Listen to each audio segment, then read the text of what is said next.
Ayun, hello guys. Dahil wala tayong pasok ngayon, wala naman tayong gagawin, magluto na lang tayo. Nakabili ako ng tuna. Kalaki naman oh. Sarap. Fresh na naman. Anong luto?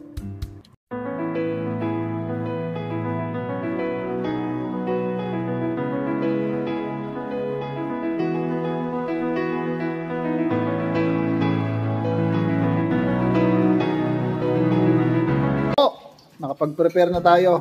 Ito na yung ating mga toyo, lemon, saka yung tuna syempre, at yung sibuyas with asukal. At lalagyan natin siya ng nilagang itlog para the best. Alright, game. Ay, simulan na natin.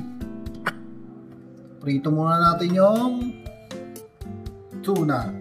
Yan, bago po iprito, nilagyan ko na kanina ng asin, saka paminta.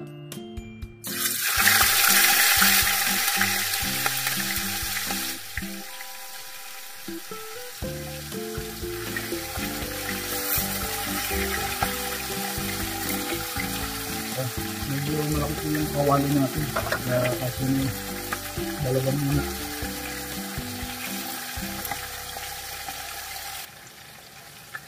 Yan po. Ikot lang natin yung ating malupit na stabilizer. Yan. Yan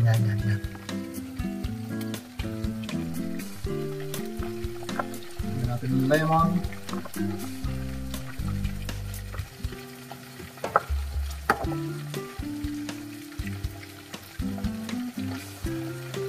Sabay tikman natin. Maasim. Mura sa asin. Hindi natin ng toyo. Yun. Tataluin.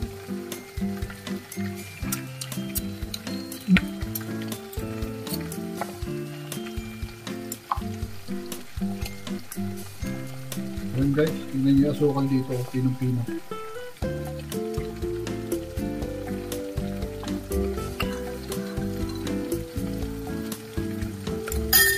Alright, ikot ulit natin yung ating malupit na stabilizer, guys. Yan. Alright, ito na ang ating pinito dito.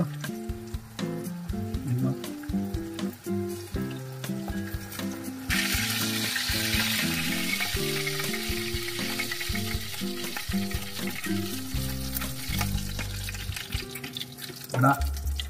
Ito mga guys. Mag-isa na tayo. And guys, balik natin yung use oil. Pero mantika naman is isda yan, kaya okay lang. Guys, ibuyasan na natin yan. Yung mixture natin kanina. Yung mga mix natin. Toyo, lemon, sugar.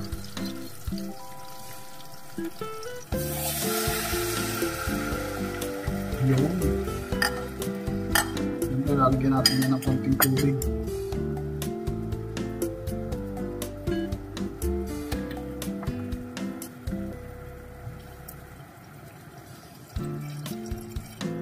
Konting lang. Ibuhos lahat. Guys, lagyan natin ng pampalapot. Ay, malambang na lalabas eh. Palaputin natin ng konti. Guys, tawag na natin isda.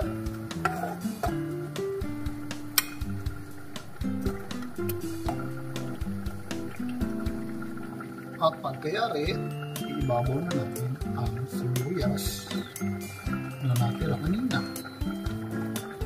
Yan.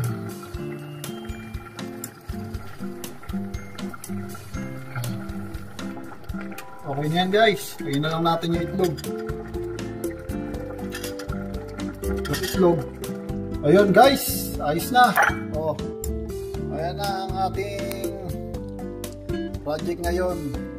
Tuna fish steak.